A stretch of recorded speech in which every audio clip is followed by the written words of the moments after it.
Hello friends, welcome back to my YouTube channel just study. उम्मीद है आप बहुत अच्छे होंगे। तो चलिए आज स्टार्ट करते हैं आज का लेक्चर, जिसमें कि हम लोगों ने कुछ क्वेश्चन पहले के लेक्चर में कवर कर लिए थे। आज 71 नंबर क्वेश्चन से स्टार्ट करेंगे। 70 क्वेश्चन पिछले के वीडियोस में हम लोगों ने कवर किए थे।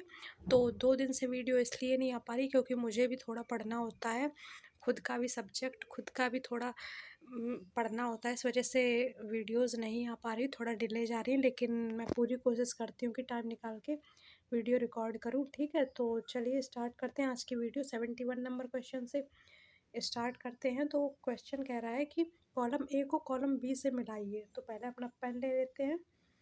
तो पेन हमारा ऑन हो गया। तो कॉलम ए को कॉलम बी से मिलाना है। तो 71 को पहले हम लोग पूरा अच्छे से पढ़ लेते हैं, उसके बाद मैचिंग करते हैं।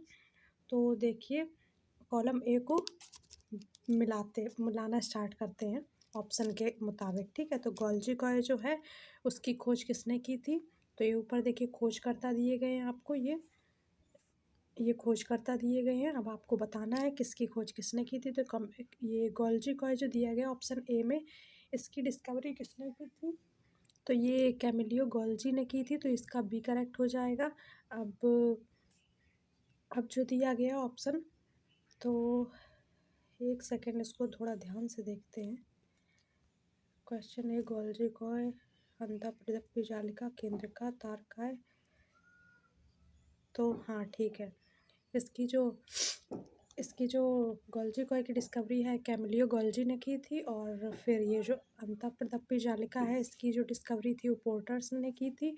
और केंद्रिका जो दी गई है, इसकी डिस्कवरी की थी, वो की थी फोंटना ने। और तारकाय की बैंडेन ने। तो ये करेक्ट आंसर किस पे जाएगा? फर्स्ट का बी। देखिए फर्स्ट का बी यही दिया गया, बी ऑप्शन इज करेक्ट। तो अब बढ़ते हैं नेक्स्ट क्वेश्चन की तरफ। कोशिका भित्ति निर्मित होती है, 72 नंबर क्वेश्चन। तो कोशिका भित्ति किससे निर्मित होती है? तो सेलुलोज से निर्मित होती है। तो ऑप्शन ए करेक्ट हो जाएगा। अब देखिए, भोज्य पदार्थ का ऑक्सीकरण करना कार्य है, यानी कि भोज्य पदार्थों का ऑक्सीकरण कौन करता है? तो इसमें 4 ऑप्शन दिए गए हैं। 73 का करेक्ट आंसर ए हो जाएगा, माइटोकॉन्ड्रिया। ये इसका माइटोकॉन्ड्रिया का वर्क होता है कि भोज्य पदार्थों का ऑक्सीकरण करे। ठीक है, अब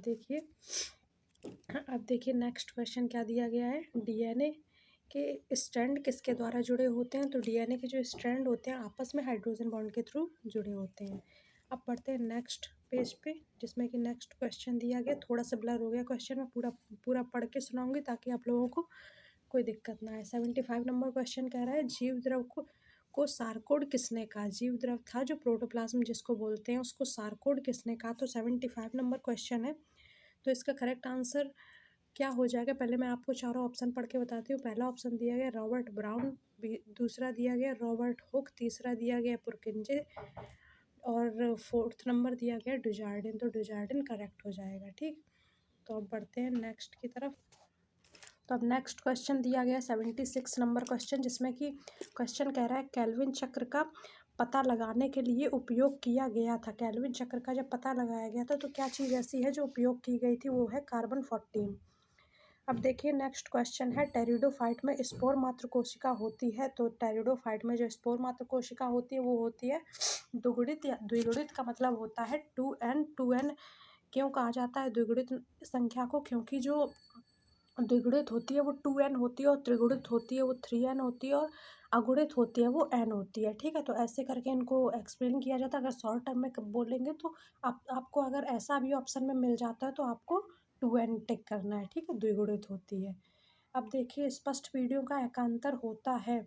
तो 78 नंबर क्वेश्चन का करेक्ट आंसर हो जाएगा ड्रायोप्टेरिक्स। ठीक है, ड्रायोप्टेरिक्स जो है स्पष्ट वीडियो का एकांतर है। अब देखिए फर्न के राइजोम में स्टील का जाइलम निर्मित होती है। तो ये इसमें करेक्ट आंसर कौन सा हो जाएगा? 79 का करेक्ट आंसर जाएगा सी, यानी कि वहिनिका व जाइलम पैरेन्काइमा। अब देखिए फर्न के निषेचन में कोई कार्य नहीं होता है। तो फर्न के निषेचन में कोई कार्य नहीं होता है, तो इसमें करेक्ट आंसर कौन सा जाएगा? तो 80 का करेक्ट आंसर वो हो जाएगा ए, यानी कि परागनलिका।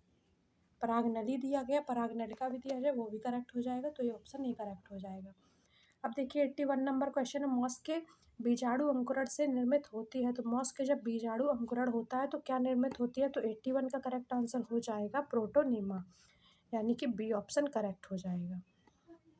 अब चलते हैं नेक्स्ट पेज की तरफ। 82 नंबर क्वेश्चन दिया गया, वायरस रासायनिक रूप से होता है, यानी कि वायरस को जो रासायनिक रूप में हम लोग नाम देते हैं, किस नाम से बुलाते हैं उसको, तो 82 का करेक्ट आंसर होने वाला है न्यूक्लियो प्रोटीन। ठीक है, ऑप्शन डी करेक्ट हो जाएगा। नारियल किस प्रकार का फल है, तो नारियल जो फल है वो अष्टी फल है, इसको अष्टी फल कहा जाता है। किस फल में पेरिकार्प वृद्धि करके विंग के समान संरचना बनाते हैं, 84 नंबर क्वेश्चन ये कह रहा है। ठीक है, तो अब देखिए, तो इसमें करेक्ट आंसर जो जाएगा 84 का करेक्ट आंसर हो जाएगा बी, यानी कि संभारा इसका करेक्ट आंसर होगा। ठीक है, अब 85 नंबर क्वेश्चन है, ट्यूनिका कार्पसल मत दिया, ट्यूनिका कार्पस का जो मत दिया वो किसने दिया, चार ऑप्शंस दिए गए हैं, नागेली, हेस्टीन और सिमिट और हामिस्टर। तो इसमें करेक्ट आंसर हो जाएगा 85 का बी, यानी कि सिमिट। तो बी में टिक कर देंगे। अब बढ़ते हैं नेक्स्ट पेज में। नेक्स्ट पेज में नेक्स्ट क्वेश्चन है, क्वेश्चन कह रहा है स्टार्च का संग्रह कौन करता है, यानी कि स्टार्च को स्टोर करके कौन रखता है, तो 86 का करेक्ट आंसर हो जाएगा सी, यानी कि एंडोडर्मिस है जो स्टार्च का संग्रह करता है। ठीक है, अब देखिए प्याज का पुष्पक्रम किस प्रकार का होता है, तो प्याज का जो पुष्पक्रम होता है तो 87 नंबर का करेक्ट आंसर अम्बेल होता है। अब देखिए 88 नंबर क्वेश्चन है, परिदल पाए जाते हैं, तो परिदल किस में पाए जाते हैं, ये प्याज में पाए जाते हैं। अब देखिए जल क्रांति कहाँ होती है, तो जल क्रांति चार ऑप्शंस दिए गए, चार मिट्टियों के नाम दिए गए, उसमें बतानी है कि जल क्रांति किस में होती है, तो 89 नंबर क्वेश्चन का करेक्ट आंसर हो जाएगा चिकनी मिट्टी में। अब देखिए 70S राइबोसोम के लघु व दीर्घ भाग होते हैं, तो 70S राइबोसोम के लघु व दीर्घ भाग होते हैं 30S और 50S। ठीक है, तो 5 6 7 8, तो ये हो गया 70S। अब आप लोग इसको जब आप इसको ऐड करोगे तो 5 3 कितना होगा, 80 होगा। तो बाकी का जो 10S राइबोसोम है, जैसे कि ये ऊपर का हिस्सा हो गया राइबोसोम का, ये नीचे का हो गया, ऊपर का हिस्सा हो गया 30S और नीचे का हो गया 80S, अरे नीचे का हो गया, सॉरी एक सेकेंड इसको हटाते हैं, नीचे का हो गया 50S। ठीक है, तो जब नीचे का 50S हो गया तो 30S और 50S कितना 80S हो गया, तो जो यहाँ पे जुड़ा हुआ है तो 10% यहाँ जुड़ जाएगा, 10S जो हो जाएगा राइबोसोम, वहाँ वो यहाँ जुड़ने के काम आ जाएगा, ऐसे करके इसको 70S राइबोसोम कहते हैं। ठीक है, अब देखिए क्रोमेटेड भाग होते हैं, तो 91 क्वेश्चन नंबर कह रहा है क्रोमेटेड भाग होते हैं, तो इसका करेक्ट आंसर हो जाएगा क्रोमोसोम में क्रोमेटेड भाग होते हैं। ठीक है, अब देखिए न्यूक्लियोलर ऑर्गेनाइजर कहलाता है, तो क्या कहलाता है, तो 92 का करेक्ट आंसर बी हो जाएगा, द्वितीय संकुचन कहलाता है। अब देखिए न्यूक्लिक अम्ल पाए जाते हैं, तो न्यूक्लिक अम्ल किस में पाए जाते हैं, तो 93 नंबर क्वेश्चन का करेक्ट आंसर हो जाएगा केंद्रक व कोशाद्रव में।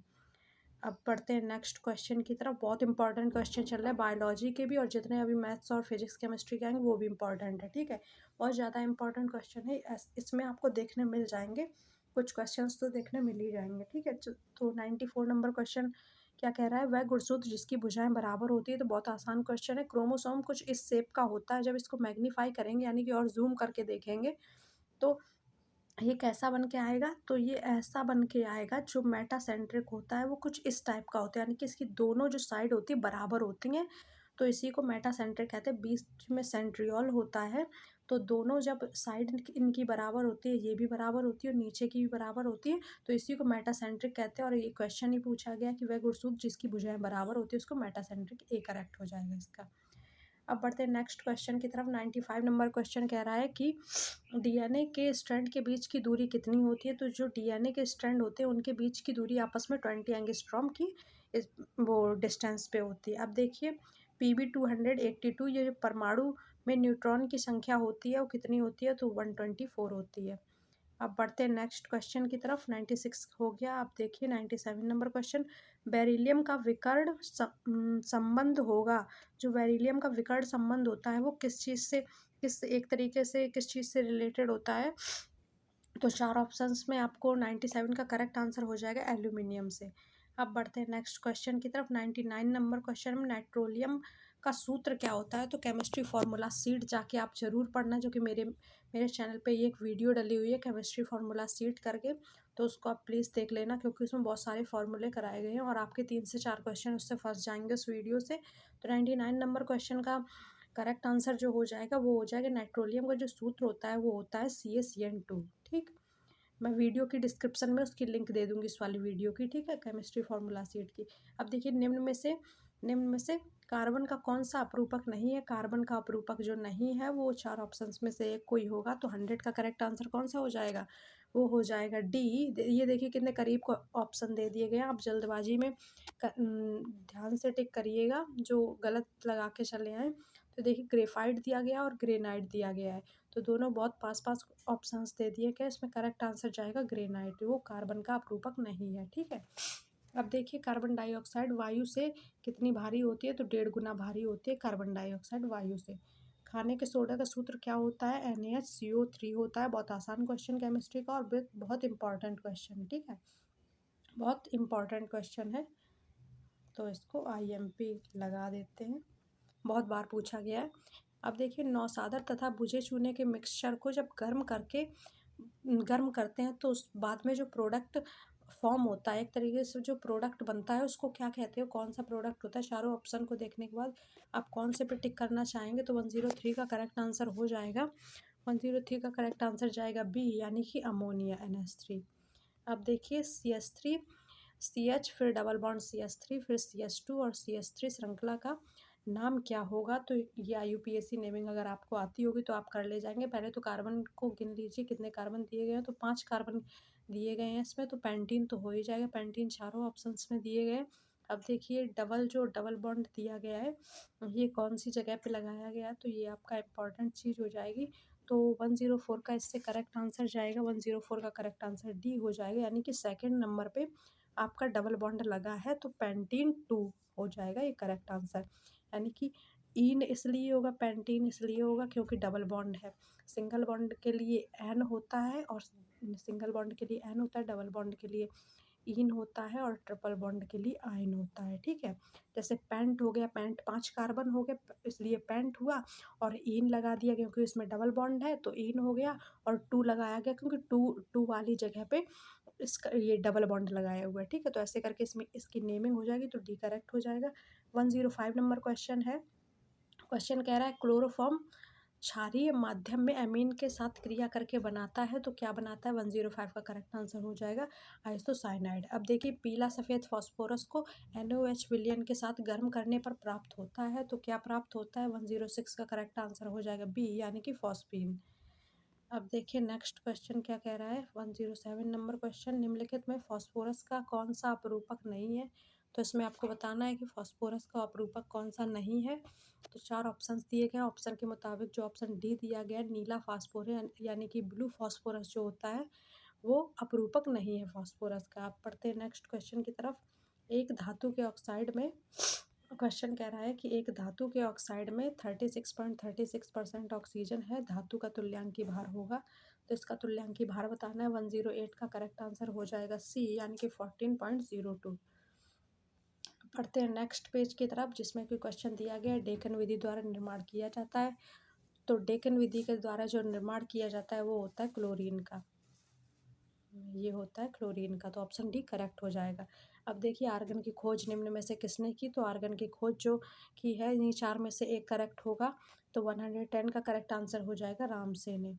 अब देखिए सिरके में एथेनॉइक अम्ल पाया जाता है, कितने % सिरके में एथेनॉइक अम्ल पाया जाता है, 111 नंबर क्वेश्चन का करेक्ट आंसर हो जाएगा बी, यानी कि 6 से 10%। अब देखिए आइसो ऑक्टेन में एक्टिनॉक सामर्थ्य होती है, तो कितनी होती है सामर्थ्य, एक्टिनॉक नहीं दिया गया, एंटीनॉक दिया गया। एंटीनॉक कितनी सामर्थ्य होती है, तो 112 नंबर क्वेश्चन का करेक्ट आंसर हो जाएगा 100%, ठीक है।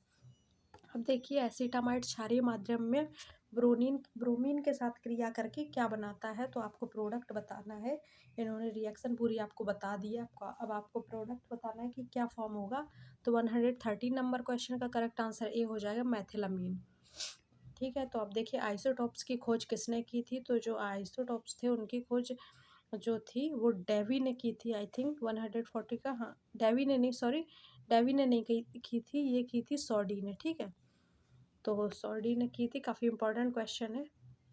प्रोड्यूसर गैस मिक्सचर होता है, प्रोड्यूसर जो गैस होती है उसके मिक्सचर में क्या क्या होता है, तो वो आपको करेक्ट बताना है। 150 नंबर क्वेश्चन का करेक्ट हो जाएगा सी, यानी कि कार्बन मोनोऑक्साइड और नाइट्रोजन। अब बढ़ते हैं नेक्स्ट पेज की तरफ। निम्न में से कौन सा एल्केन का सूत्र है? तो एल्केन का सूत्र बताना है C4H10, जो कि एल्केन का सूत्र है। ये करेक्ट हो जाएगा। बहुत आसान क्वेश्चन, बहुत इंपॉर्टेंट क्वेश्चन। निम्न में से कौन सा सिक्का धातु है? तो सिक्का धातु कौन सी होती है? तो 17 नंबर क्वेश्चन का करेक्ट आंसर जाएगा 117 का बी, यानी कि कॉपर। अब देखिए हॉर्न सिल्वर जो होता है कहलाता है, हॉर्न सिल्वर को क्या कहते हैं, इसका फॉर्मूला आपको बताना है। तो 118 का करेक्ट आंसर जाएगा AgCl, हॉर्न सिल्वर कहलाता है। ठीक है। अब देखिए निम्न में से असुमेलित चुनिए। तो ये देखिए अमोनिया की गंध आंसू लाती है, बिल्कुल सही। अमोनिया लाल लिटमस को नीला कर देती है, ये भी सही है। अमोनिया HCl की छड़ के साथ सफ़ेद धुआं देती है, ये भी सही है। तो यानी कि डी इनकरेक्ट हो जाएगा, यही वही इसका करेक्ट आंसर होगा। तो देखते हैं डी क्या दिया गया है। अमोनिया नेस्लर विलियन के साथ क्रिया नहीं करती है, यही इसका करेक्ट आंसर हो जाएगा। ये गलत ऑप्शन है। ठीक है। अब देखिए इसमें फर्स्ट को सेकंड से मैच करना है। तो ये देखिए 120 क्वेश्चन नंबर का करेक्ट आंसर आपको बताना है। तो चलिए देखते हैं। तो सुपर फॉस्फेट ऑफ लाइम इसका करेक्ट करेंगे, यानी कि इसका फॉर्मूला जो है सुपर फॉस्फेट ऑफ लाइम का वो हो जाएगा CaH2PO4 का होल टॉइस। ठीक है। तो ये सी नंबर से करेक्ट करेगा। एक सेकंड, ये सी नंबर से करेक्ट करेगा। अब देखिए यूरिया का, तो यूरिया का तो सभी को पता होगा। तो यूरिया का हो जाएगा फर्स्ट नंबर से करेक्ट करेगा, यानी कि NH2CO NH2। अब जो बचा हुआ है तो अब है सी नंबर। तो C number basic calcium nitrate, ये हो जाएगा CaNO3 का होल टॉइज CaO। पोटेशियम नाइट्रेट होता है KNO3। तो ऐसे करके ये करेक्ट हो जाएगा। तो अब देखिए ए का किससे मैच किया? 3 नंबर से, तो बी करेक्ट हो जाएगा। ठीक है। अब देखिए 121 नंबर क्वेश्चन है। तो वायु में जल वाष्प की मात्रा अधिक होने पर बैरोमीटर में पारे का तल कितना होगा? तो इसमें करेक्ट आंसर आपको बताना है। 121 का करेक्ट आंसर क्या होगा? चारों ऑप्शन जब आप कब पढ़ेंगे तो इसमें करेक्ट आंसर जो जाएगा, वो जो पारे का एक तरीके से सुई है वो नीचे गिर जाएगी, तो यही इसका करेक्ट आंसर होगा बी नंबर। अब देखिए यदि किसी मशीन को W ऊर्जा देने पर मशीन द्वारा किया गया कार्य W हो तो मशीन की दक्षता कितनी होगी? तो मशीन की आपको दक्षता बतानी है। तो 122 नंबर का करेक्ट आंसर जाएगा small w upon capital W। अब देखिए ऋणात्मक त्वरण का मंदक का मात्रक कितना होता है? तो 123 का करेक्ट आंसर जाएगा D, यानी कि मीटर पर सेकेंड स्क्वायर। अब देखिए अभिकेंद्र बल व उपकेंद्र बल का आपको फॉर्मूला एक तरीके से सही ऑप्शन बताना है कि इनके लिए बेस्ट ऑप्शन कौन सा होगा। तो चारों ऑप्शन को जब आप पढ़ेंगे तो 124 का करेक्ट आंसर जाएगा। एक दूसरे की विपरीत दिशा में कार्य करते हैं अभिकेंद्र व उपकेंद्र बल। ठीक है। तो ये हो जाएगा ऑप्शन ए करेक्ट। अब बढ़ते हैं नेक्स्ट पेज की तरफ। 125 क्वेश्चन नंबर क्या है कि उस ताप की गणना कीजिए जिसके आंकिक मान, यानी कि न्यूमेरिकल वैल्यू फ़ारेनहाइट तथा सेंटीग्रेड सेल्सियस पैमाने पर एक ही हो। तो ये आपको करेक्ट बताना है। इसका 125 नंबर का करेक्ट आंसर बताना है। तो 125 का करेक्ट आंसर जाएगा -40 डिग्री, यही इसका करेक्ट आंसर हो जाएगा। अब देखिए 126 नंबर है। समतल दर्पण में दर्पण से वस्तु की दूरी u तथा प्रतिबिंब की दूरी v के बीच संबंध का व्यंजक होगा। तो संबंध का व्यंजक बताना है तो आपको। तो 126 नंबर क्वेश्चन है। तो इसका करेक्ट आंसर क्या हो जाएगा? तो u = v हो जाएगा। उसमें दिया भी गया, u भी दे दिया गया, v भी दे दिया गया। तो आपको एक तरीके से फॉर्मूला बताना है। तो करेक्ट फॉर्मूला जो होगा वो बी नंबर हो जाएगा, u = v। अब देखिए एक प्रकाश वर्ष यानी कि लाइट ईयर लगभग कितने मीटर होता है? तो एक प्रकाश वर्ष लगभग कितने मीटर होता है? 127 का करेक्ट आंसर बी हो जाएगा, 10⁻16। अब देखिए एक पिंड पर 9 न्यूटन दिया गया तथा 7 न्यूटन के बल कार्य कर रहे हैं। परिणामी बल का न्यूनतम मान होना चाहिए, यानी इसका न्यूनतम वैल्यू बताने कितनी होनी चाहिए परिणामी बल की। तो 128 का करेक्ट आंसर हो जाएगा वो बी, यानी कि 2 न्यूटन। अब देखिए परावर्तन की स्थिति में आयतन कोण जो है वो एंगल आई दिया गया है और परावर्तन एंगल आर दिया गया है। इसके बीच संबंध स्थापित करना है आपको, यानी कि फॉर्मूला बताना है। 129 का करेक्ट आंसर बी हो जाएगा, एंगल आई = एंगल आर। ठीक है। अब देखिए विद्युत वाहक बल का मात्रक क्या होता है? तो विद्युत वाहक बल का मात्रक बहुत आसान है, बहुत इंपॉर्टेंट क्वेश्चन है, वेरी वेरी इंपॉर्टेंट क्वेश्चन। आप इसमें बिल्कुल लिख सकते हैं। ठीक है, तो 130 क्वेश्चन नंबर का करेक्ट आंसर हो जाएगा बी, यानी कि वोल्ट। अब देखिए किलोवाट घंटा का मात्रक होता है, तो किलोवाट घंटा का मात्रक क्या होता है, वो होता है विद्युत ऊर्जा। अब देखिए यदि किसी पिंड का संवेग दोगुना कर दिया जाता है तो उसकी गतिज ऊर्जा कितनी हो जाएगी, तो करेक्ट आंसर आपको बताना है 132 का, जो कि जाएगा 4 गुना हो जाएगी। ठीक है, उसकी गतिज ऊर्जा 4 गुना हो जाएगी। अब देखिए 133 नंबर क्वेश्चन, सेल के विद्युत वाहक बल ई तथा बंद परिपथ में सेल के प्लेटों के बीच विभवांतर का मान बताना है आपको। विभवांतर का मान कितना होगा, तो 133 का करेक्ट आंसर जाएगा सी नंबर, यानी कि ई स्थिर रहेगा जबकि वी बदल जाएगा, तो सी करेक्ट हो जाएगा। अब देखिए भाप के इंजन की दक्षता होती है, तो 134 नंबर क्वेश्चन का करेक्ट आंसर क्या हो जाएगा, 70% होती है। तो अब बढ़ते हैं नेक्स्ट क्वेश्चन की तरफ।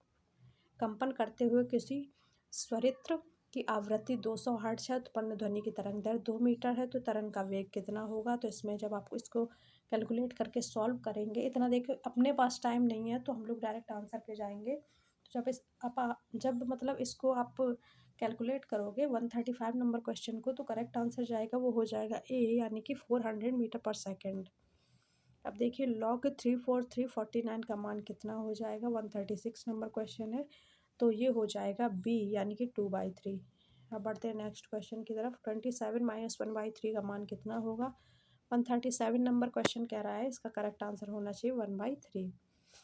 अब देखिए 138 नंबर क्वेश्चन, यदि एक्स डायरेक्टली प्रोपोर्शनल 1/y² - 1 है और x इज इक्वल टू 24 है और y इज इक्वल टू 10 है, तो x का मान क्या होगा जब y की वैल्यू 5 कर दी जाए। तो इसमें आपको वैल्यू बतानी है एक तरीके से कि x की वैल्यू कितनी होगी, तो 138 का करेक्ट आंसर जाएगा बी, यानी कि 97%। तो 97% हो जाएगा। तो 139 नंबर क्वेश्चन है, कॉस 2a का मान कितना होगा, तो बहुत आसान क्वेश्चन, मैथ्स वालों को तो ये आता ही होगा।